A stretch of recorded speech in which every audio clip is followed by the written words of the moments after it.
At 9:14 p.m., along Cypress Bend's Riverwalk, the night market's canopy lights flickered and settled. A woman staggered at the edge of Pier 3, reached for the rail, and missed. Her tote slid first, then her phone, then she went over in a short arc and struck the pilings before hitting the black water. A vendor shouted from a stall. A man in a denim jacket splashed in 3 seconds later and dragged her toward the ladder, calling for an EpiPen and pointing at her crossbody bag. The bag, when pulled up by a bystander, held 2 yellow-capped devices that clicked when pressed and delivered nothing. At 9:22 p.m., when paramedics stabilized a rhythm and moved to transport, the woman's airway remained tight and unresponsive. The man in the jacket told the captain he had seen her eat a skewer from a food truck and then react. He gave a name for the stall. He said she had a known shellfish allergy. He said he was a lifelong friend and had come running when he saw her at the rail. He stayed at the scene, gave a statement, and left when police released him. At 10:01 p.m., detectives retrieved the tote from the pavilion's lost and found and logged its contents. Wallet, keys, 2 EpiPens in factory sleeves, a compact with a mirror, and a cylindrical lip balm with a blue cap. At 10:06, an officer pushed a magnet rake along the pilings and fished up a small glass vial from the mud under the pier. The vinyl label read, 100% pure peanut oil. The cap was missing. The man in the jacket was the childhood friend. He knew the allergy. He knew which pen colors were real and which were trainers. He knew where the bag would be when the water took control. Cypress Bend sits on a lazy turn of the Tennessee River, a mill town rebuilt into galleries, a night market, and a pale brick courthouse with a blue dome. The Riverwalk runs behind the market edges and touches 3 floating piers before a bend, forces a boardwalk into a stand of willows. The city installed cameras on the lamp poles and a weather station atop Pier 2's shelter. Vendors close at 10, lights at 11. The woman was 34-year-old event planner and small business owner Elena Marquez. She ran a boutique firm that staged riverfront pop-ups and weekend festivals. She kept lists, carried backups, and labeled everything. She had a well-documented severe peanut allergy that she managed with avoidance and 2 EpiPens in her bag at all times. The man was 35-year-old Caleb Winters, a childhood friend who lived 5 blocks away, worked irregular shifts at a boatyard, and drifted in and out of Elena's event crew as a volunteer. Their history included school buses, summer jobs, and a shared safe word that belonged to before. As adults, their paths crossed through work. He knew she never ate from unknown stalls, never left her bag unattended, and kept her medication zipped in a side pocket. He knew the pattern. On a warm Saturday in May, he altered it. The Riverwalk night market opened at 5:00 p.m. The schedule marked a band at 7:30, a lantern release at 9, and a vendor wind down at 10. At 6:14, Elena's badge scanned at the organizer's tent and then at the rental office where she checked out 2 radios. At 7:02, she answered a vendor's text about a tripped breaker. At 7:41, she posted a photo of the river from Pier 2 with the caption, "Clear night." At 8:06, her phone connected to a private Wi-Fi SSID in the organizer's tent. At 8:20, she was seen at the north end checking a generator refuel log. She did not eat on camera. She did not stop at the food courts registered on surveillance. Caleb signed in at 6:22 as volunteer at the information table, took a lanyard, and walked the perimeter twice. At 7:15, a camera on lamp 14 recorded him buying a drink at the kiosk and collecting 2 napkins. At 7:29, he stood near the stage stairs as the band tuned. At 7:47, he paused at vendor C9, a specialty oil stall, and handled a small bottle. He paid cash. At 7:52, he leaned on the rail at Pier 3 and watched the river. At 8:11, he was recorded by Lamp 10's camera standing at the organizer's tent's side seam, where bags hung on hooks for staff. A minute later, he was gone. 2:56 p.m., a four-person group asked Elena about the lantern release and the wind direction. Her radio crackled. She stepped away and pointed them to the board with directions. At 9:01, her phone received a message from an unfamiliar number. Stage moved to South Platform. Check tie-downs. She walked south with her radio in hand, passed lamp 19, and disappeared from that camera's view for 2 minutes while in the shadow of a willow. At 9:04, she reappeared at the Pier 3 entrance, answered a short call, and moved onto the pier. The message originated from a prepaid device purchased that afternoon at a convenience store 3 miles away. At 9:08, the Pier 3 shelter camera caught Elena touching her throat and chin. She took a step, stopped, and fumbled with the zipper on her crossbody bag. She took out an EpiPen sleeve, slid the device free, pressed it, and got a hollow click. She tried the second. It also clicked and delivered no dose. The devices were trainers, identical to real pens in shape and color, without needles or medication. At 9:09, a person not on the volunteer roll stood beside Elena at the rail. The camera captured only a shoulder and part of a sleeve. The sleeve matched a denim jacket with a frayed cuff. A bystander later identified Caleb by jacket and height. The shoulder leaned in, the hand came out, and a cylindrical lip balm appeared. Elena swiped it once and returned it. 2 seconds later, she coughed and bent at the waist. Her throat swelled. She reached for the pen again, pressed, and got a click. At 9:14, she lost balance and took 2 steps sideways. The pier had a 4-inch gap between the lower rail and the deck near the ladder. Her foot found it. The bag strap caught, twisted, and pried the zipper open. The bag fell. She followed. She hit the water, face first, rolled, and bobbed. Caleb jumped 3 seconds later, hands forward, then cupped her chin and pulled. He shouted for EpiPens, pointed to her bag, and told a vendor to call 911. The vendor did.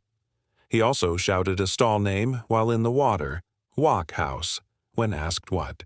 She ate. Oily film appeared around her mouth. The lip balm cap, which should have been blue, was gone. At 9:18, a patrol officer ran from lamp 12 and threw a throw bag. Caleb looped it around his shoulder and held Elena upright. He continued to call out the same stall name. A bystander pulled. The bag, unzipped the side pocket, and handed over 2 pens. Both were trainers. The bystander said they clicked but nothing. He showed the devices to the officer.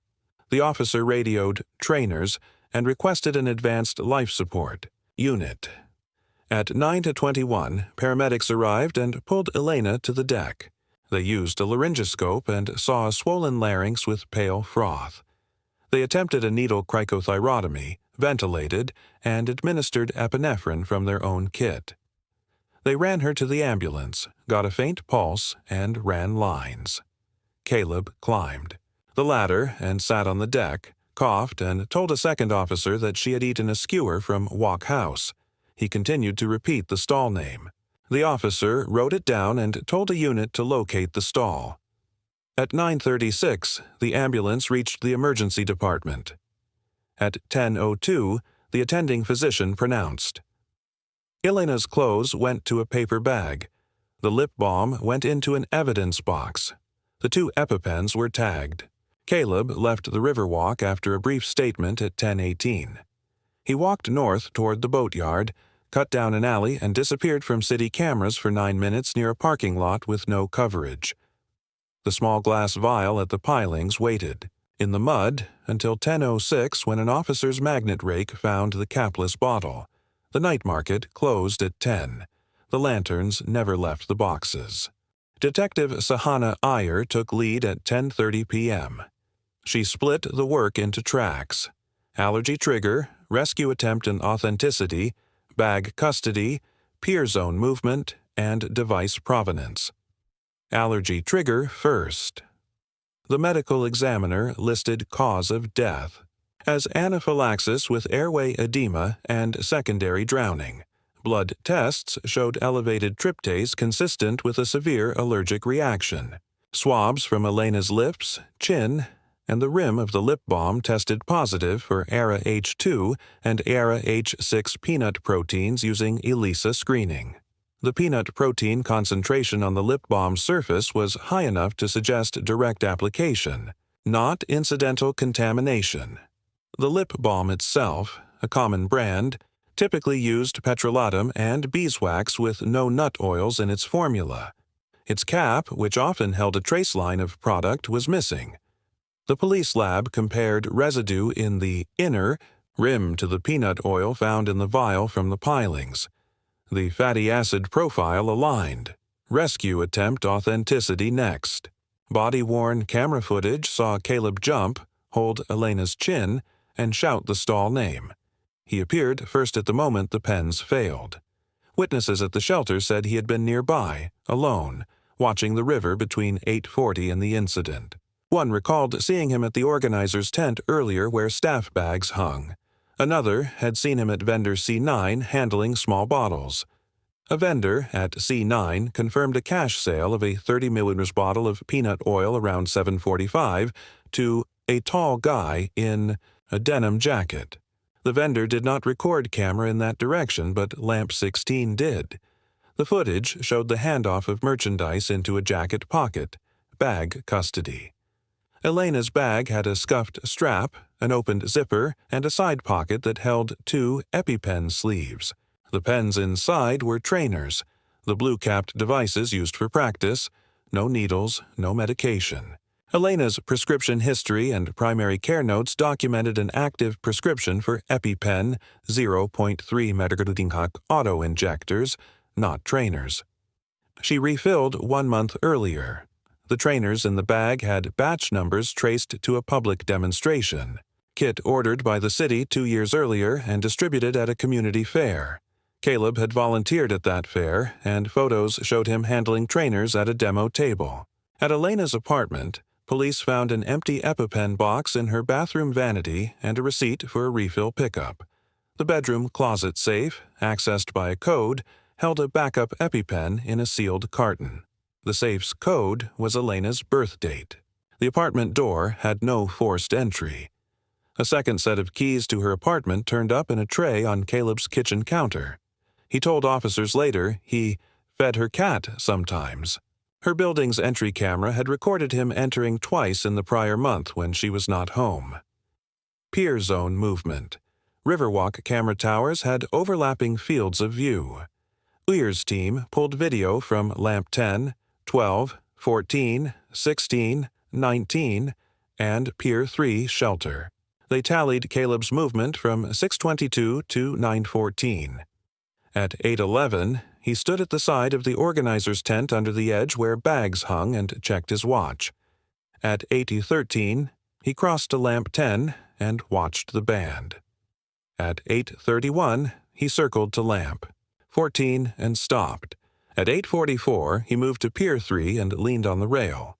He stayed there until Elena arrived. He did not eat at a stall or carry a plate. Elena's movement showed a direct path to Pier 3 after the spoofed text about the stage tie-downs, a message with phrasing, South Platform, not used by her crew. Device provenance. The unfamiliar number that texted Elena at 9:01 belonged to a prepaid phone bought at 3:10 p.m. at a convenience store downriver.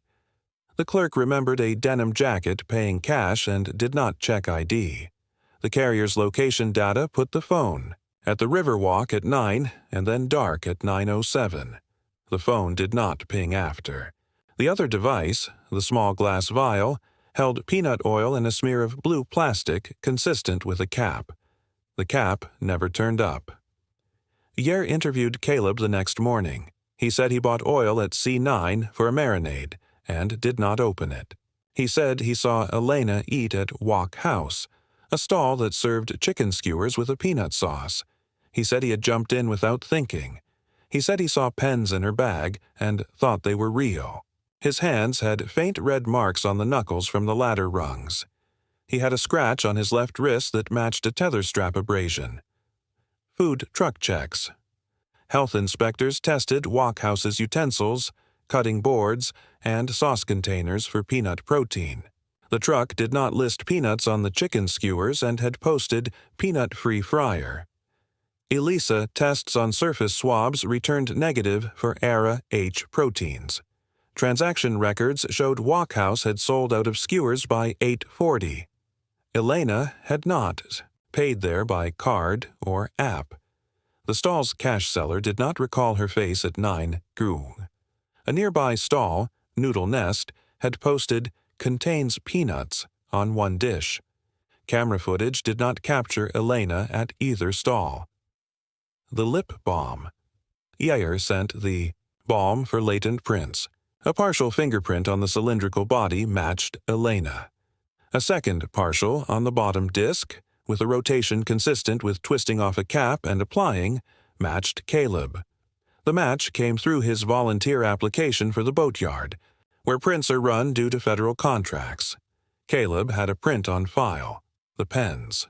The two trainers from her bag matched to the city demo kit. Photos from 2 years earlier showed Caleb at a table handing trainer pens to kids. A video clip from that day captured him pocketing one at cleanup. He smiled and returned another. Elena's actual EpiPens were located, one still in her closet safe, one empty box in the bathroom, and none in the bag. Her last refill pickup receipt had a signature pickup at 3:46 p.m. by E. Marquez. Pharmacy camera footage showed Elena. She put a carton in her bag. That carton was not in the bag hours later. The bag's side pocket showed fabric lint that matched another pen's cardboard sleeve-torn edges. The removal happened between 4:10 and 8:11. The only person recorded near her bag at 8:11 was Caleb, standing under the organizer's tent seam where the hooks hung. At Caleb's apartment, a search warrant turned up. A trainer EpiPen in a kitchen drawer, a blue plastic pen cap rim with oil residue, a small square of microfiber with peanut odor, a prepaid phone box, and a key ring with an extra apartment key tag engraved E.M. His laundry hamper held a denim jacket with a frayed cuff. The cuff had a smear of oil that tested positive for peanut fatty acids. The accumulating detail tightened the track. Elena's allergy was known. The trigger was a lip application with a peanut oil contaminant. The pens in her bag had been swapped for trainers. Her path to the pier was driven by a text from a phone Caleb had purchased. He was recorded near her bag minutes before the incident. He bought peanut oil and carried it. He held her chin in the water and named a stall to blame. He stayed to shape the story. The only open questions were why the pens had vanished from her bag between her pharmacy pickup and 8:11, and whether the person who stood beside her at the rail had placed the balm in her hand. The EpiPens answered the first. The partial on the balm answered the second. The first twist came from a storage unit 2 miles from the Riverwalk. A recurring $29 charge on Caleb's bank statement led to a roll-up door with a single corrugated bin. Inside were 4 items: a spiral notebook labeled EM Patterns, a manila envelope of printouts, a slim box of blank key tags and a handheld duplicator, and a small felt pouch containing 2 brass keys taped together with EM, written in block letters. The notebook logged Elena's events, days she worked late, the gyms she used, and the grocery she preferred. It listed bag hook next to organizer, keys in top tray, and EpiSafe code d'Achedi B-Day. The envelope contained printouts, an old class photo of Elena and Caleb in 6th grade, a copy of a deed transfer for Elena's mother's house, and medical notes printed from a patient portal, visit summaries mentioning anaphylaxis and EpiPen. Refills. The second twist sat inside a juvenile file unsealed with a court order. Elena and Caleb's town had recorded a sealed incident 17 years earlier, a late-night trespass at a water tower and a fall. The file described Elena's rescue with Caleb present and a whispered phrase that matched the safe word their classmates remembered from years later. The file included a counselor's note about boundary concerns. The sealed record did not prove intent now. It showed a dynamic that began long before the Riverwalk. The third twist came from a letter found in Elena's desk at her office, folded into a maintenance manual. It demanded $7,500 in cash by drop at Pier 1, under bench. It listed dates and implied knowledge of something she could not risk. Her accountant confirmed a cash withdrawal of $8,000 the prior month. A camera on Pier 1 recorded Caleb at 10:06 p.m. that same night, kneeling and reaching under the bench. The childhood friend had turned information into leverage. The fourth twist addressed the pens. Ear's team mapped Elena's day. At 3:46 p.m., she picked up a refill. At 4:10, she entered her apartment for 8 minutes to swap shoes and grabbed her crossbody bag. Building camera footage recorded Caleb waiting by the mailbox 2 doors down at 3:58 and checking his watch at 4:05. Elena exited at 4:18. The bag's side pocket zipper, ordinarily stiff, slid freely under lab test. Its slider lubrication contained a silicone additive matching the tiny bottle found in Caleb's tool tray. He had smoothed the track to make quick access easy. The fifth twist moved to the organizer's tent. A volunteer recalled seeing Caleb reach under the bag hooks at 8:11 and hearing a zipper. He thought nothing of it. He did not report it that night. When shown a photo array, he picked Caleb. Body-worn camera from 918 captured the volunteer, telling an officer, "He was the one who helped with the bag earlier." The officer did not follow the thread then. The sixth twist reversed the food trigger. Health inspectors compared swabs from Elena's lips, the balm, and the peanut oil vial. The ratios of ERA H2 and ERA H6 in the balm residue matched. The vial's profile more than any cooked sauce from Wok House. The Wok House chicken skewers tested negative for peanut. A single erroneous stall name repeated at the scene looked like misdirection. The bomb cap never turned up at the pier. A blue plastic cap-lip fragment found at Caleb's apartment handled the oil smear and fit the bomb when the lab tested the oval. The seventh twist exposed a long-running breach. The medical notes in Caleb's storage unit came from Elena's patient portal. The access log in the hospital system showed a series of logins from an IP address associated with a coffee shop near Caleb's apartment. The password reset used. A security question answered with Elena's mother's maiden name and first pet. Answers posted months earlier after a throwback photo Elena posted. Caleb had reset the password twice in the prior year. The pattern of unauthorized access provided knowledge of refill dates, physician appointments, and safe code hints. The eighth twist reframed the rescue. The wrist scratch on Caleb's arm aligned with a tether strap abrasion common on throw bags. The scratch pattern included a faint imprint of nylon weave, not wood. He had been wrapped briefly and pulled, consistent with a bystander looping the line around him as he held Elena. He wore no gloves. The red marks on his knuckles matched. The latter rungs. His hair was wet. He had gone in. He had also orchestrated the conditions that made going in necessary and made her pens fail. The friend had dressed as rescuer while building the trap. The ninth twist linked the prepaid phone and the missing bomb cap. A sweep of the Riverwalk's trash along the north alley found a clear plastic bag with receipts. The prepaid phone, purchased at 3:10, and a pack of lip balm caps for a DIY kit bought at a craft store at 12:22 p.m. The caps matched the color and dimensions of Elena's balm brand. Caleb's card bought materials at that craft store. The bag also contained a printed map with Lamp 19, circled and 9-hasher tie-down, written in block letters. The handwriting matched the EM Patterns notebook. The final twist moved. Through Caleb's phone.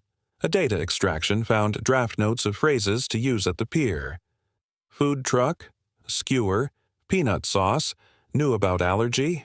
It contained a routed link to a video titled Trainer Pen Clicks, saved a year earlier, showing how to demonstrate an EpiPen without injecting.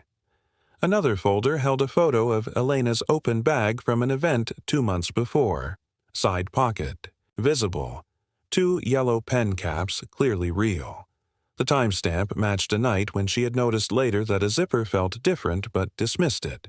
A geotag placed Caleb's phone at her apartment door 2 afternoons the week prior. He had patterns. He used them. With these revelations, the arc of the case hardened. Caleb knew the allergy and the habits, used an old relationship and stolen information to plan, swapped life-saving devices for inert trainers, seeded a text to lure Elena to an edge under trees and away from the densest cameras, dosed a lip product with peanut oil purchased minutes before, stayed within arm's reach to present as help, and repeated a stall name to frame a vendor. He did not choose speed or chance.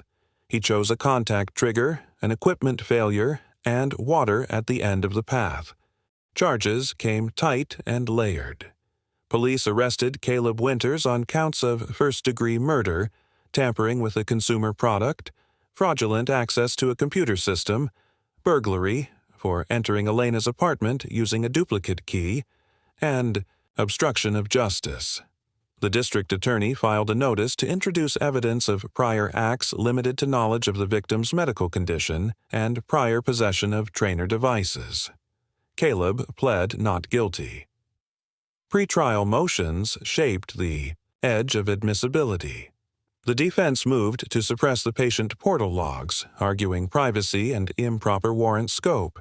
The court admitted them, finding probable cause and a valid warrant aimed at access logs and dates tied to the crime period. The defense moved to exclude the storage unit contents, calling them prejudicial. The court admitted the notebook and keys as highly probative of planning. The defense sought to block the craft store receipt and lip balm cap bag as irrelevant. The court admitted them, connecting to the balm tampering method. The prosecution led with sequence and physical evidence. A forensic toxicologist explained the ELISA results on the balm, Elena's lips, and the vial, and why ERA H26 profiles matched the oil in the capless bottle from the pilings. A medical examiner testified to airway edema and secondary drowning. A paramedic described the trainers that clicked and delivered nothing at the pier and contrasted them with real pens.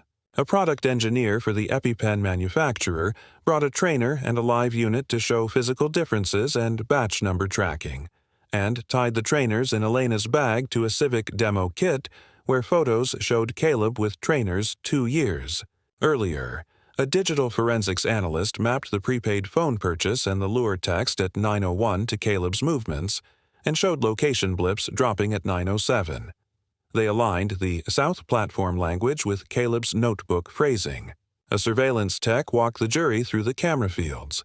The Lamp 16 clip of Caleb buying peanut oil, the Lamp 19 shadow gap under the willows, and the Pier 3 shelter camera frame of a denim cuff and a balm in hand. A locksmith testified about duplicate key evidence and how the EM, key tag and duplication device in Caleb's storage unit indicated copying. A building manager identified the extra apartment key tag style.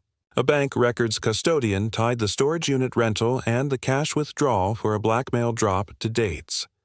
A police analyst tied the Pier 1 camera of Caleb kneeling to the note in Elena's desk. The defense contested intent and causation.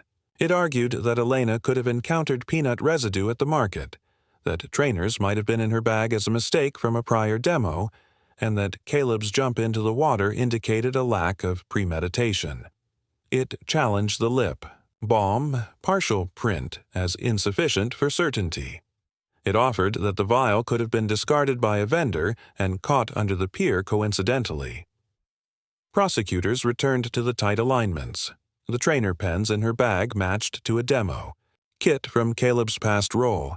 The extra EpiPen remained in her closet safe, indicating she carried active pens that day until they were removed. The bomb cap fragment with oil in Caleb's apartment fit Elena's bomb model, the peanut oil purchase shortly before the incident, the lure text from a phone Caleb purchased, the notebook with Lamp 19 circled, the patient portal access showing knowledge of her refill and safe code, the duplicate keys, and the staged misdirection naming Walkhouse despite negative tests. They emphasized that Caleb didn't rely on a single failure point. He engineered redundancy, a lure to the pier edge, a direct contact trigger, and disabled medication. The jury deliberated for 2 days. They asked to handle a trainer and a live EpiPen in court under supervision.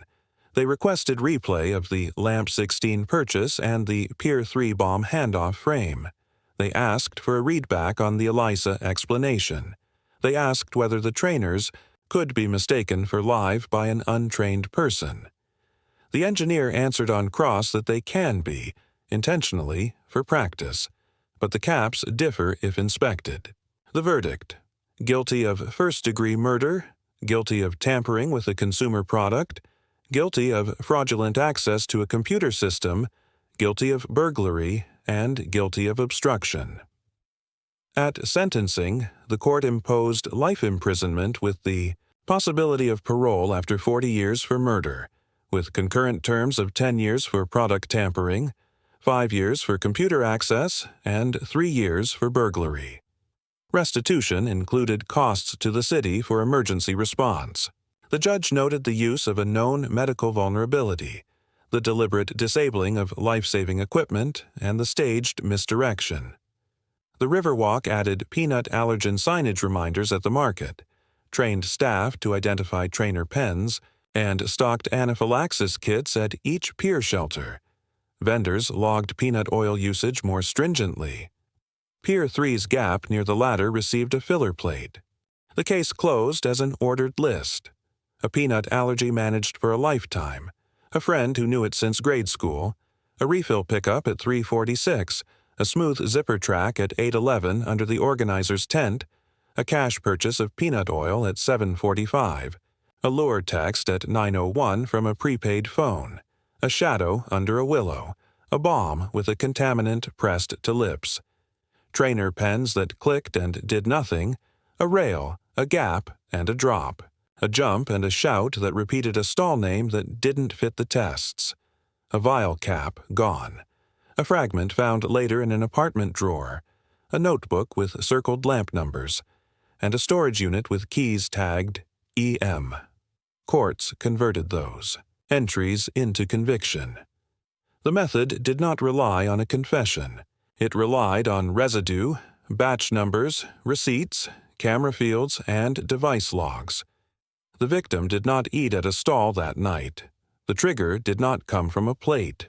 It came from a cylinder that should have been harmless. The pens were not lost.